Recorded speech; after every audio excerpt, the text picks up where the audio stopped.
চট্টগ্রামের সিআরবি এলাকায় অভিযান চালিয়েছে যৌথ বাহিনী। মাদক ও অস্ত্র উদ্ধারে তল্লাশি চালানো হয়েছে এলাকাটির ৪ শতাধিক বাড়িঘরে। গোপন সংবাদের ভিত্তিতে এই অভিযান চালানো হয়, যা শুরু হয় বুধবার ভোর ৬টা থেকে, চলে প্রায় ২.৫ ঘন্টা ধরে।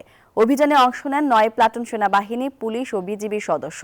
তল্লাশিতে উদ্ধার হয়েছে বিপুল নগদ টাকা, দেশি অস্ত্র ও মাদক। আটক করা হয়েছে এক নারী সহ অন্তত ৭ জনকে। যৌথ বাহিনীর পক্ষ থেকে জানানো হয়েছে তাদের এই অভিযান অব্যাহত থাকবে।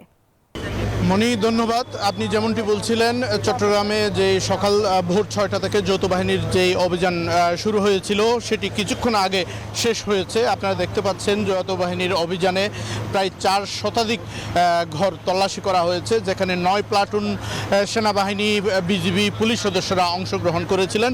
সেখান থেকে বিভিন্ন বাড়িঘর তল্লাশি করে কিন্তু আপনি দেখতে পাচ্ছেন নগদ টাকা, দেশীয় তৈরি অস্ত্র এবং তাদের কিছু মাদক সহ মোট ৭ জনকে আটক করেছে যৌথ বাহিনী। সেখানে একজন নারী রয়েছেন।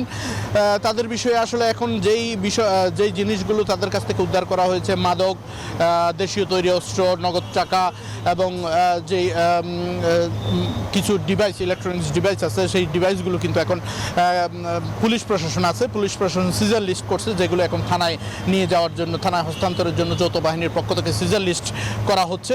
সেই সিজার লিস্ট করার পরেই কিন্তু যাদেরকে আটক করা হয়েছে তাদের বিরুদ্ধে আইনগত ব্যবস্থা গ্রহণের জন্য কিন্তু নগরের কোতোয়ালি থানায় নিয়ে যাওয়া হবে।